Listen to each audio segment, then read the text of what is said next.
जय गोपीजन वल्लभ जय गिरिवरधारी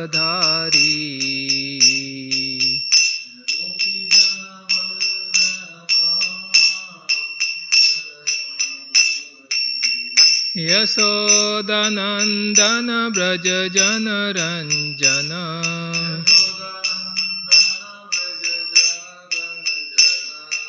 यमुना तीरा वनचारी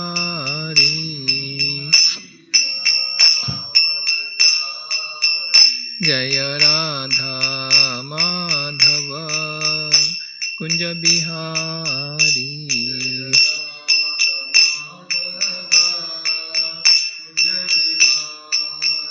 जय राधा माधव कुंज बिहारी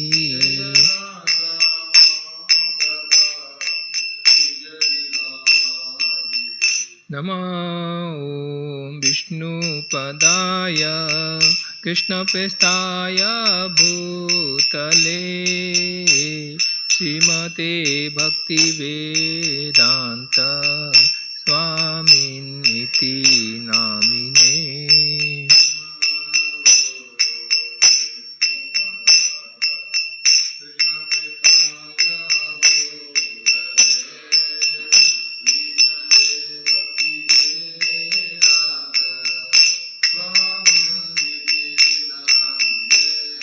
नमस्ते सरस्वती देवे गौरवाणी प्रचारिणे निर्विशेष शून्यवादी पाश्चात्य देशतारिणे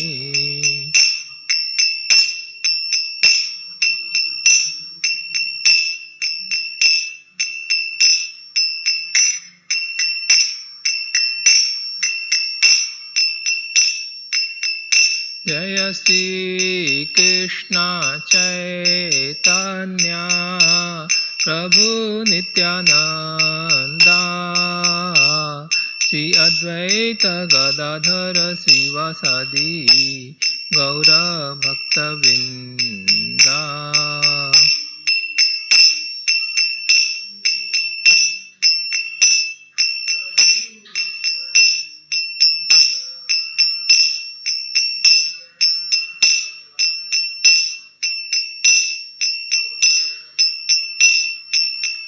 जय श्री कृष्ण चैतन्य प्रभु Nityananda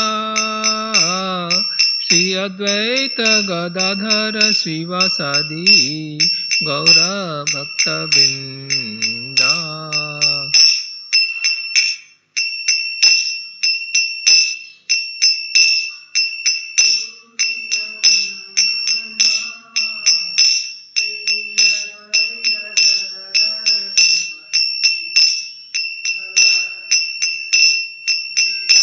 Hare Krishna, Krishna Krishna, Hare Hare, Hare Rama, Rama Rama, Hare Hare.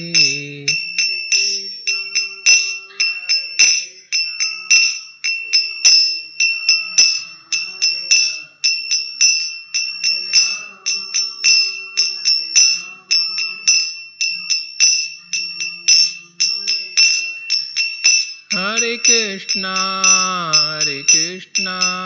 Krishna Krishna, Hare Hare, Hare Rama, Rama Rama, Hare Hare.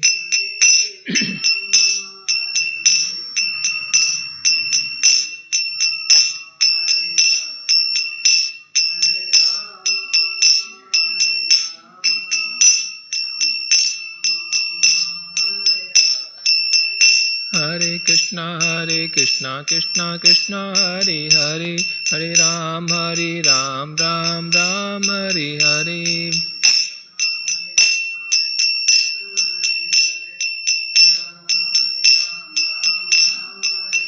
Hare Krishna Krishna Krishna Hare Hare, Hare Ram Ram Ram Hare Hare.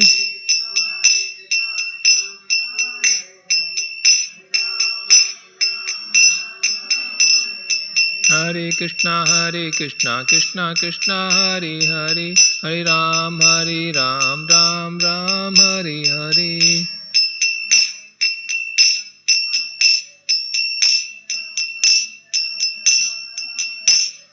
Hare Krishna Krishna Krishna Hare Hare, Hare Ram Ram Ram Hare Hare.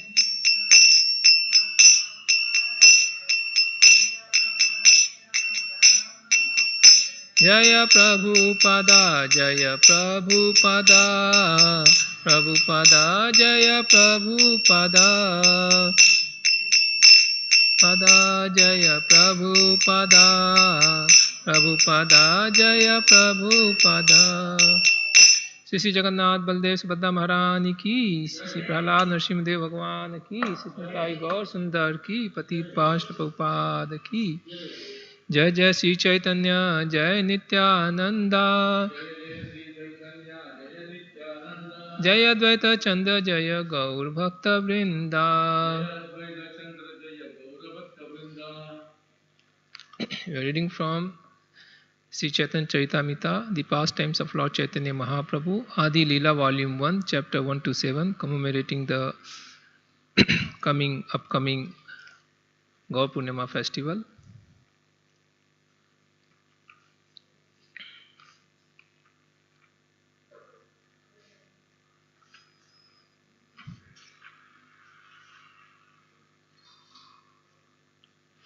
So I'll read the preface. It is signed by Srila Prabhupada on the birthday of Lord Chaitanya at Sri Radha Krishna Temple, New York, March 14th, 1968. So the same date this year also Gaur Purnima is there on March 14th. A nice preface. There is no difference between the teachings of Lord Chaitanya presented here and the teachings of Lord Krishna in Bhagavad Gita. The teachings of Lord Chaitanya are practical demonstrations of Lord Krishna's teachings. Lord Krishna's ultimate instructions in the Bhagavad Gita is that everyone should surrender unto him. Lord Krishna, I'll repeat, there is no difference between the teachings of Lord Chaitanya presented here and the teachings of Lord Krishna in the Bhagavad Gita. The teachings of Lord Chaitanya are practical demonstrations of Lord Krishna's teachings. Lord Krishna's ultimate instruction in Bhagavad Gita is that everyone should surrender unto him, Lord Krishna. Krishna promises to take immediate charge of such a surrendered soul. The Lord, the Supreme Personality of Godhead, is already in charge of the maintenance of this creation by the virtue of his plenary expansion Shirodakshai Vishnu. But this maintenance is not direct. However, when the Lord says that he takes charge of his pure devotee, he actually takes direct charge. A pure devotee is a soul who is forever surrendered to the Lord, just as a child is surrendered to his parents or an animal to its master. In the surrendering process, one should, point number 1, accept things favorable for discharging devotional service. Point number 2, reject things unfavorable. Point number 3, always believe firmly in the Lord's protection. Point number 4, feels exclusively dependent on the mercy of the Lord. Point number 5, have no interest separate from the interest of the Lord. Point number 6, always feel oneself meek and humble. The Lord demands that one surrender unto him by following these 6 guidelines. Can we repeat these 6? Can we repeat these 6 points? Number 1. What is number 1? The 6 principles of Saranagati. We had a class also. Yes, doing things which is favorable. Second, rejecting things those are not favorable for advancing in Krishna consciousness. Like people say, I am surrendered. Hmm? So, what is the meaning of surrender? So, these 2 points we saw. Further, having full faith in protection of the Lord. Fourth point, depending on the mercy of the Lord, exclusively depending on the mercy of the Lord. And fifth point, have no interest separate from the interest of the Lord. And sixth point is always feeling meek and humble. The Lord demands that one surrender unto Him by following these 6 guidelines, but the unintelligent so-called scholars of the world misunderstand these demands and urge the general masses of people to reject them. At the conclusion of the 9th chapter of the Bhagavad Gita, Lord Krishna directly orders, always think of me, become my devotee, worship me alone, and offer obeisances unto me alone. By so doing, the Lord says, one is sure to go to Him in His transcendental abode. But the scholarly demons misguise the masses of people by directing them to surrender not to the Supreme Personality of Godhead, but rather to impersonal, unmanifested, eternal, unborn truth. The impersonalist Mayavadi philosophers do not accept that the ultimate aspect of absolute truth is the Supreme Personality of Godhead. If one desires to understand the sun as it is, one must first face the sun sign and then the sun globe, and then, if one is able to enter into that globe, one may come face to face with the predominating deity of the sun.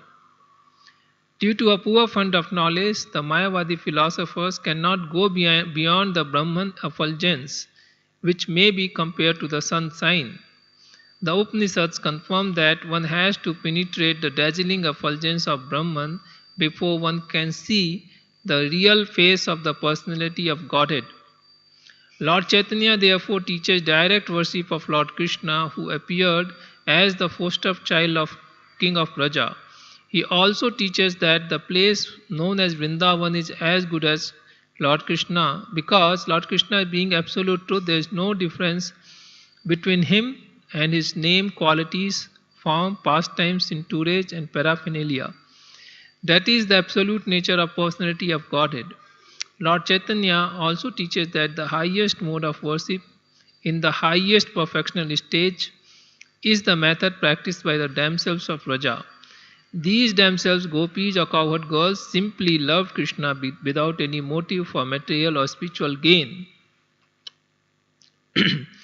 Lord Chaitanya also teaches that Srimad Bhagavatham is the spotless narration of the transcendental knowledge, and the highest goal in human life is to develop unalloyed love for Krishna, the Supreme Personality of Godhead.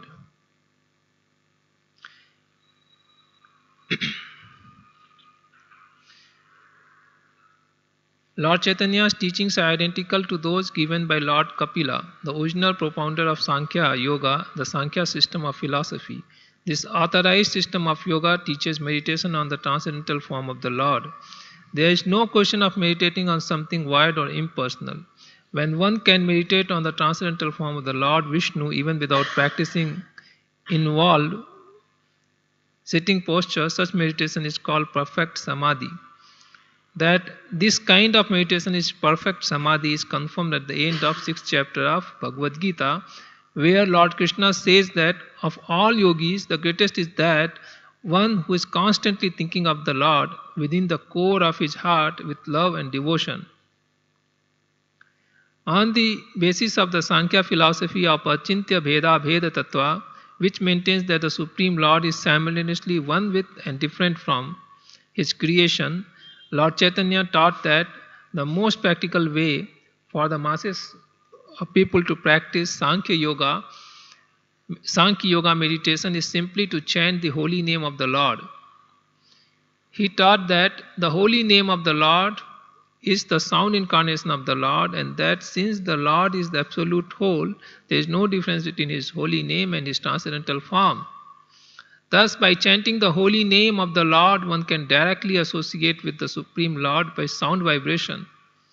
As one practices chanting this sound vibration, one passes through three stages of development: the offensive stage, the clearing stage, and transcendental stage.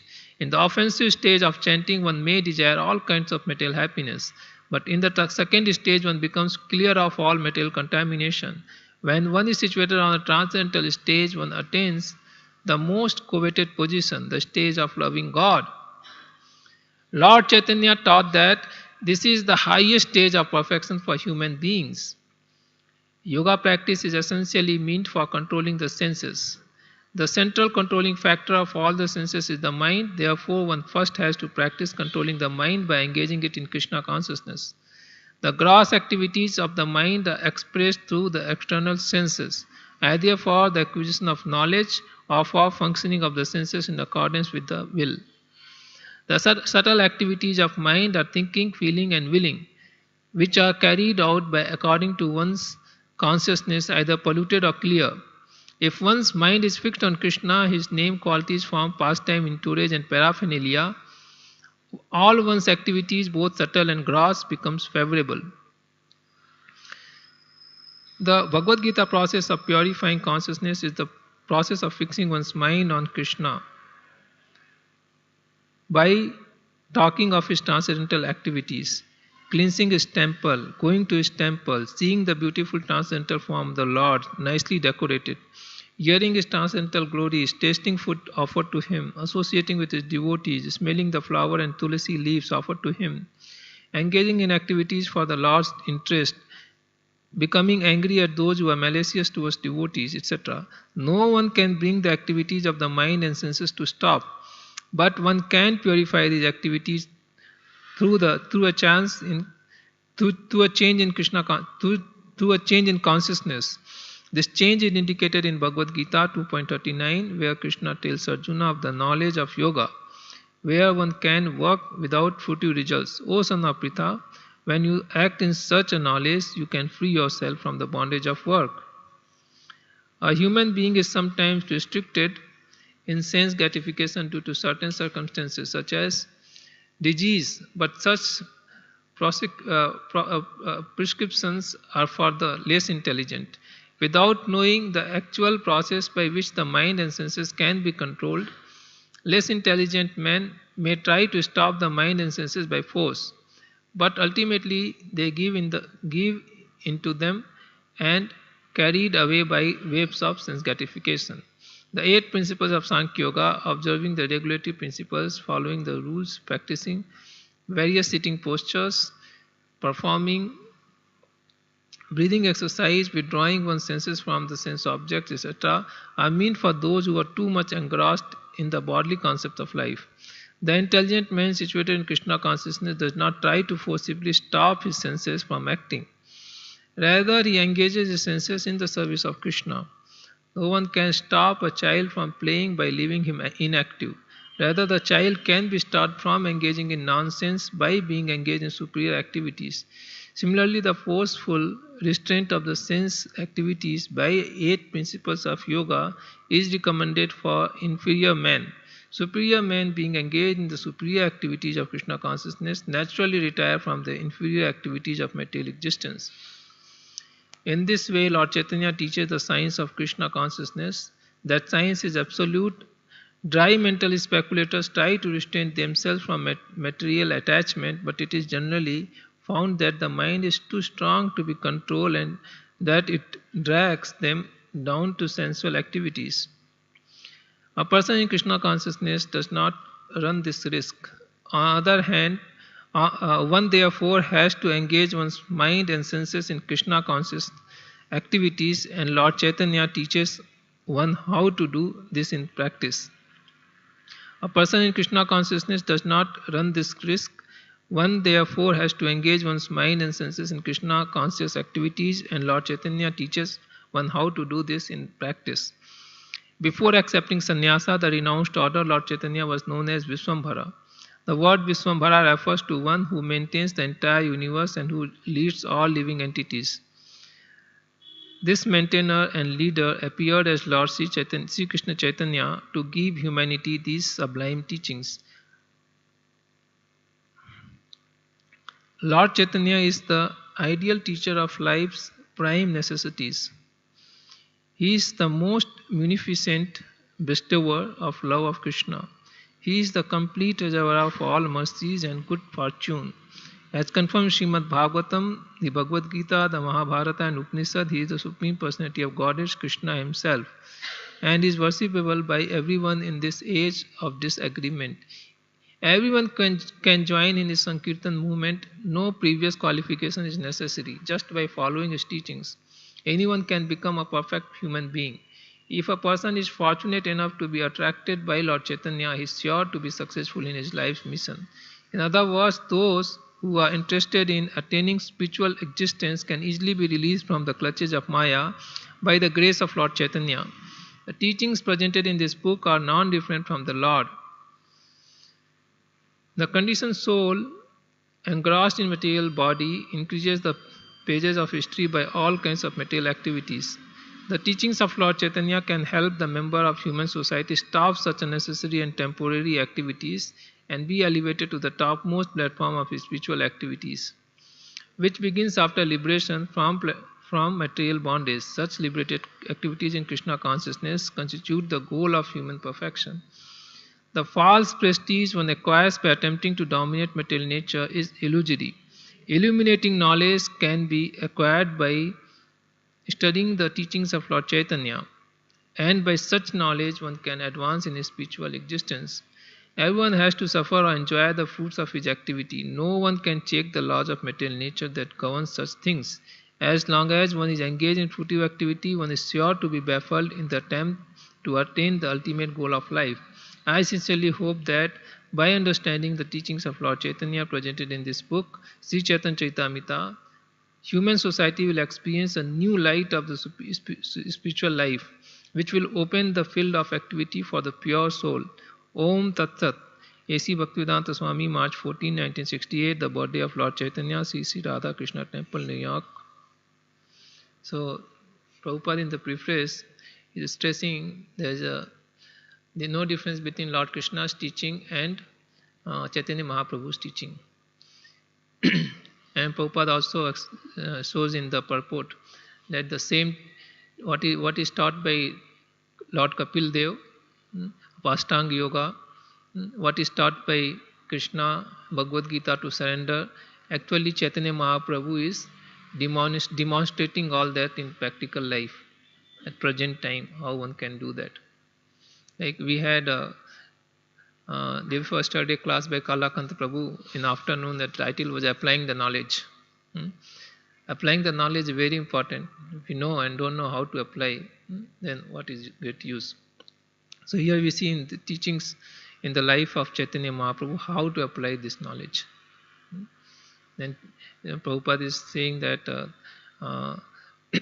Chaitanya Mahaprabhu is teaching everybody how to worship the Lord. The best worship of the Lord is done in the all perfection by the gopis in Vrindavana. And then best way of meditating on the Lord is to chant the holy name, to glorify the Lord in congregational chanting. Hare Krishna, Krishna Krishna, Hare Hare, Hare Rama, Rama Rama, Hare Hare. These are the teachings of Lord Chaitanya Mahaprabhu, very simple teachings. Anybody can easily follow these teachings, any part of the world. So Chaitanya Mahaprabhu is presented Achintya Bheda Bheda Tattva. So the Lord, his teachings, his creation is simultaneously one and non-different from him. So the Lord's name is non-different from the Lord. It says that the Supreme Lord is simultaneously one with the one and different from his creation. So the Lord is present here, at the same time is present in his spiritual world. You know that he is present in everyone's heart as Paramatma, and the Lord is also enjoying in his spiritual abode, Vrindavan Golok Dham.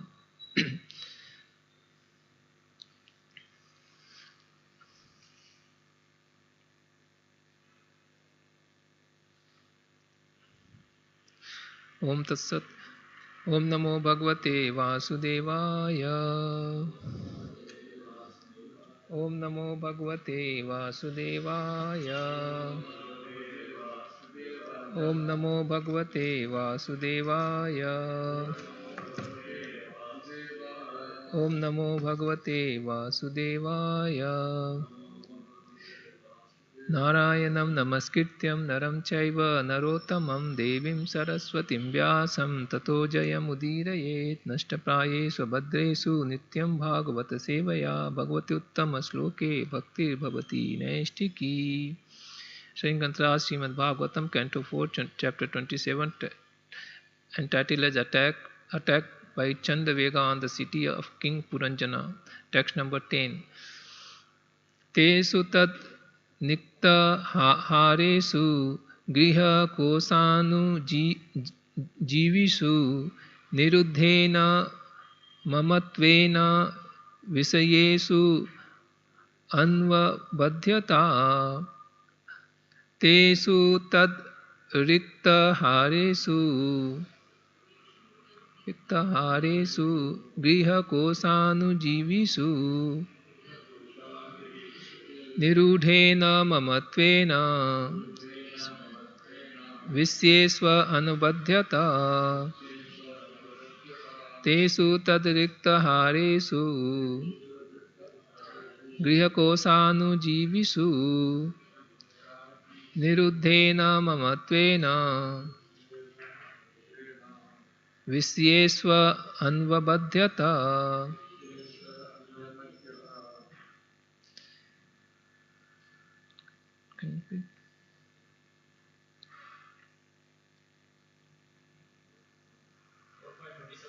Yes. Tesu tadrikta haresu griha kosanu jivisu niruddhena mamatvena visyesva anvabadhyata. Tesu tadrikta haresu griha kosanu jivisu niruddhena mamatvena visyesva anubadhyata. Tesu, to them, tat rikta haresu, the plunders of his money, griha, home, kosa, treasury, anujivisu, to the followers, niruddhena, deep-rooted, mamatvena, by attachment, visyesu, to the sense objects, anbadhyata, become bound. Translation purport by Srila Prabhupada ki jai. Long purport. These sons and grandsons were virtually plunderers of King Puranjana's riches, including his home, treasury, servants, secretaries, all other paraphernalia.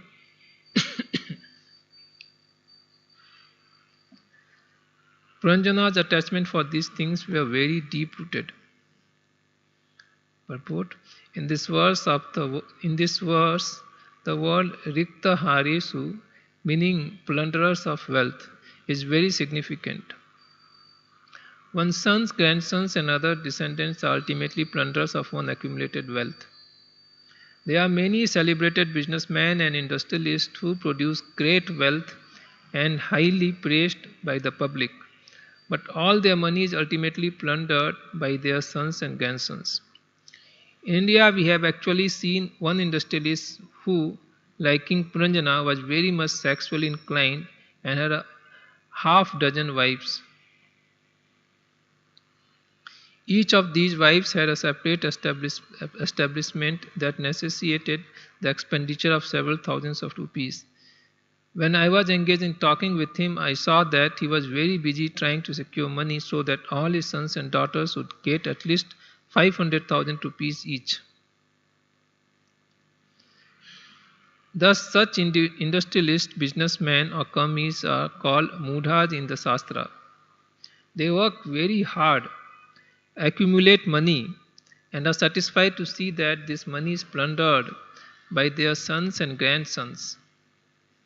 Such people do not want to return their wealth to its actual owner, as stated in Bhagavad Gita 5.29, Bhoktaram Yagyatapasam Sarvaloka Maheswaram. The real proprietor of all wealth is the Supreme Personality of Godhead. He is the actual enjoyer. So-called earners of money are those who simply know tricks by which they can take away God's money under the guise of business and industry. After accumulating this money, they enjoy seeing it plundered by their sons and grandsons. This is the materialistic way of life. In materialistic life, one is encased within the body and deluded by false egoism. Thus one thinks, I am this body, I am a human being, I am an American, I am an Indian. This bodily conception is due to false ego. Being deluded by false ego, one identifies himself with a certain family, nation or community.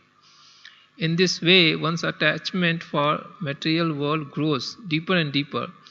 Thus, it becomes very difficult for the living entities to extricate himself from this entanglement. Such people are graphically described in Srimad Bhagavad Gita, 16th chapter of Bhagavad Gita 6.13 to 15 in this way. Idam adya maya labdham imam prapsyase manoratham idam asti idam api me bhavishyati punardhanam asau maya hata satrur hanisye chaparanapi Iswaroham aham bhogi siddhoham balavan sukhi adyo abhijinavan asmi ko anyo asti sadriso maya yakche dasyami modisya iti agya vimohita. The demoniac person thinks, so much wealth do I have today and I will gain more according to my schemes. So much is mine now and it will increase in future more and more. He is my enemy and I have killed him, and my other enemies will also be killed. I am the Lord of everything. I am the enjoyer. I am perfect, powerful and happy. I am the richest man surrounded by aristocratic relatives. There is none so powerful and happy as I am. I shall perform sacrifices, I shall give some charity, and thus I shall rejoice. In this way, such persons are deluded by ignorance. In this way, people engage in various laborious activities and their attachment for the body, home, family, nation and community becomes more and more deep-rooted. Om Jnana Timirandhasya Jnananjana Salakaya Chakshudmilitam Yena Tasmai Shri Gurave Namaha Mukam Karoti Vachalam Pangum Langyayate Girim Yat Kripatamaham Bande Shri Guru Dinatarinam Paramananda Madhavam Sri Chaitanyam Ishwaram.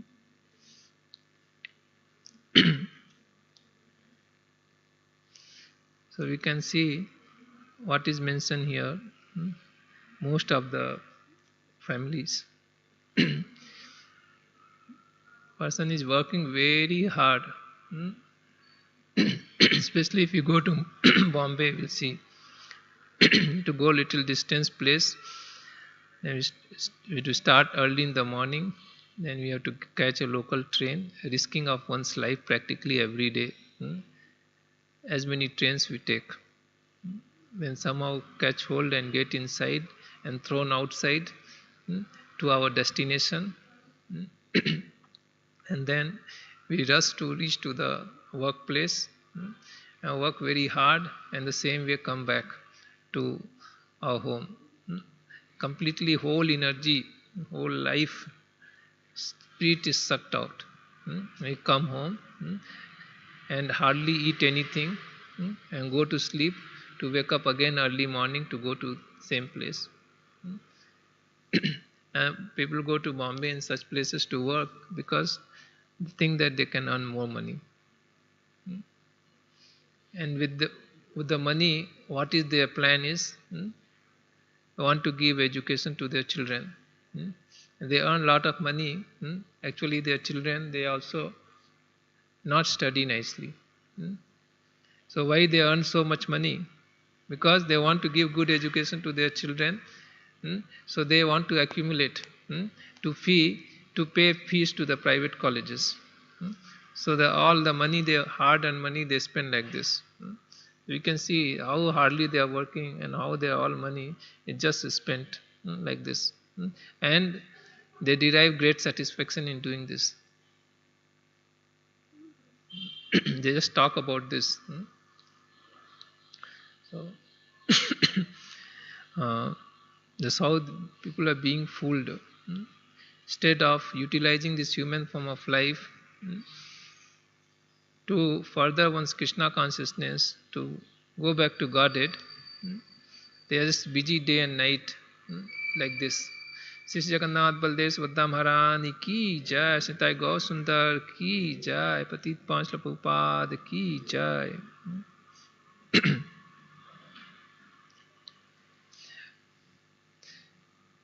And this goes on till the end of their life. Prabhupada is narrating this one incident where one businessman had so many wives and so many children, and while dying, he was thinking, he was regretting, oh, I could not set aside sufficient wealth for all my sons and daughters. At least I would have kept 5 lakh rupees for each one of them. Prabhupada is writing this, and this is actually the scene everywhere. He's regretting, at least I would have kept 5 lakh rupees for each my sons and daughters so that they can live their life without worries. He has all the money, but he is worrying about this, and they're thinking that by having money, my children will not worry. Instead of Anta kale cha mameva smaran muktva kalevaram, they are thinking about Lord Krishna. He is thinking about all these things. And what happens? At the time of his death, he'll think about this and he'll again come to the same home on similar situations, become somewhere and continue his life cycle. A great opportunity to think about Krishna and go back to Godhead, but we miss that. So that is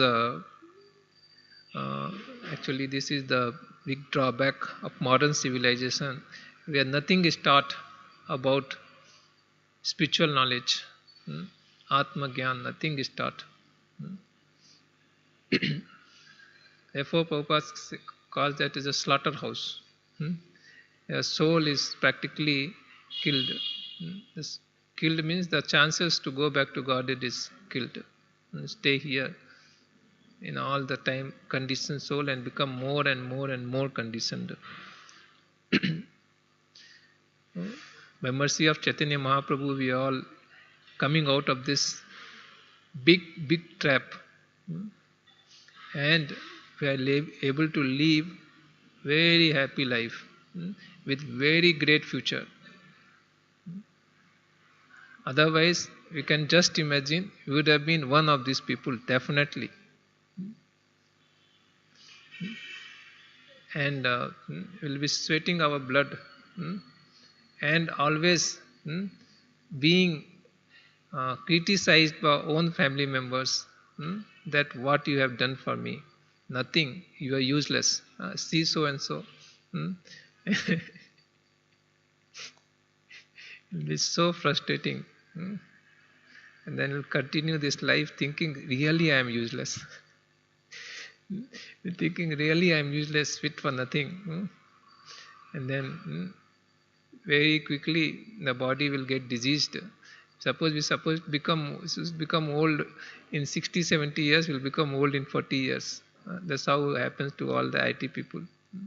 They become old very soon.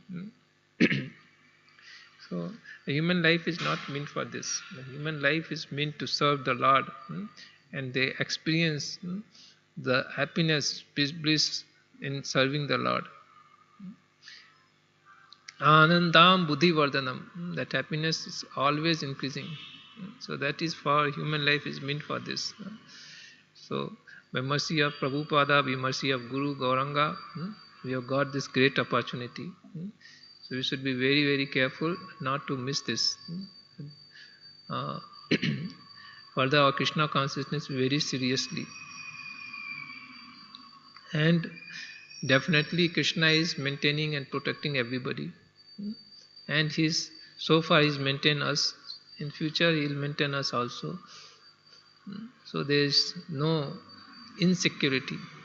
It is mentioned earlier, we were reading in preface of Chaitanya Charitamrita that Lord, as his plenary expansions, Chirodakshai Vishnu is actually maintaining all the creation. But the Lord, that is, he indirectly he does that through his energies. But the Lord takes direct charge of his devotees. Yoga Kshemam Vahamiham. The Lord directly protects his devotees. Directly takes care. Whatever material or spiritual need is there, the Lord directly supplies. So that is the privilege of practicing bhakti, Krishna consciousness. So we are so fortunate.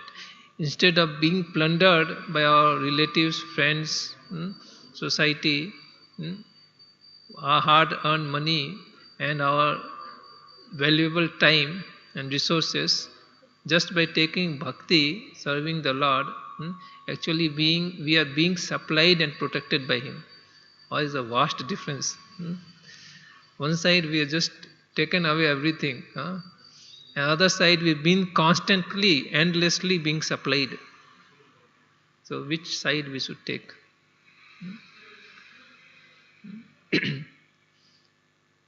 See, we're staying in temple, we are just serving the Lord, everything is being provided.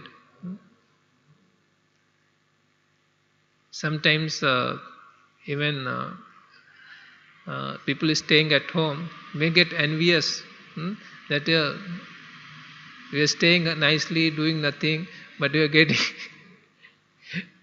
best of everything. So who is giving? The Lord is giving. And He does for all His devotees.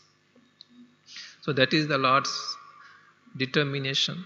Yogakshemam vahamyaham. So the best policy is to surrender to the Lord, to be engaged in His service. The service is so pleasing. The service of the Lord is not, as we see that every day we'll do the same service, but the same service gives the fresh joy.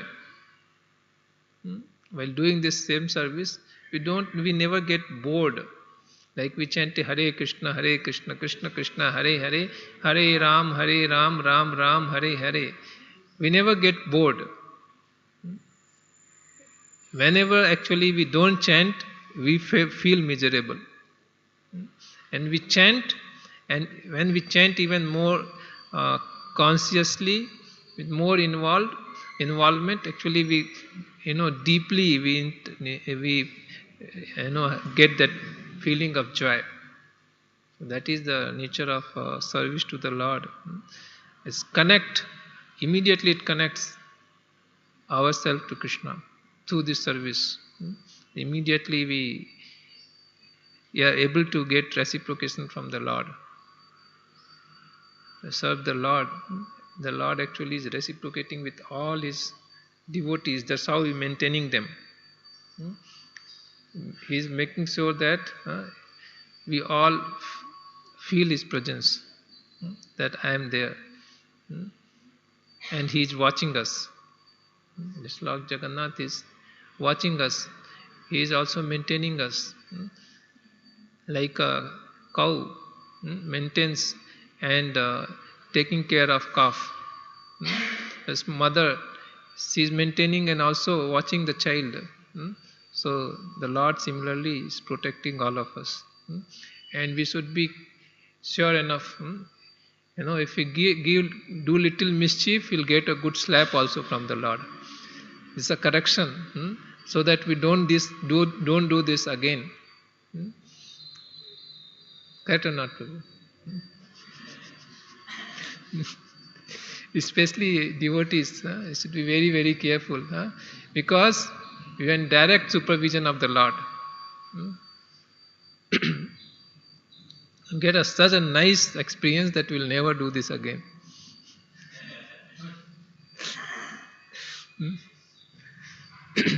The Lord is so kind and merciful, that is taking care of His devotees. He appeared as Lord Chaitanya Mahaprabhu, and He is distributing love of Godhead, Krishna Prema. Is the highest experience one can have in a spiritual world. He is just distributing. No one can say that the Lord has not given that. He appears as Chaitanya Mahaprabhu, even gives that also. So it's our our turn. It's our choice to accept it, to get deeper inside. So it's more than that. What can be done? The mother can put the food inside the mouth of child, and the child remains obstinate. How much ever you put, I am not going to swallow. Or the mother will do. Like that. The holy name is brought, some kirtan is done, but we do not pay attention to it, then what will the Lord will do? So at least we have to be attentive. So by practicing bhakti, actually all our senses, knowledge and working senses, can very easily be brought to control. Especially by engaging in sankirtana, in activities serving the Lord, very easily the senses can be brought, which is very difficult by Ashtanga Yoga. By Ashtanga Yoga, one has to so much put effort, follow rules, regulations, sitting postures, this and that. It is so austere to do that. But by engaging in devotional service as prescribed by Lord Chaitanya Mahaprabhu, one very easily and joyfully brings all the senses under control. We will see devotees are engaged in jumping and dancing, and they are so much absorbed. And people are wondering, what is this? They are doing some material activities. But actually, it's according to Bhagavad Gita, as Prabhupada mentioned in preface, it's the best of perfection of yoga. Ashtanga yogis, in their perfection, when they are fully in trance, what situation they get is easily achieved by even a person who is coming first time to temple and participating in Hari Nam Sankirtan. That is the potency and that's the mercy of Lord Chaitanya Mahaprabhu. That takes for lifetimes for a person to get samadhi stage. It can even a newcomer immediately can experience that ecstasy. So, the Lord Chaitanya Mahaprabhu is so merciful. Ganta Srimad Bhagavatham ki jai, Patit Panch Prabhupada ki jai, Samasta Gaur Bhakta Vinda ki jai, Nitai Gaur Prevande.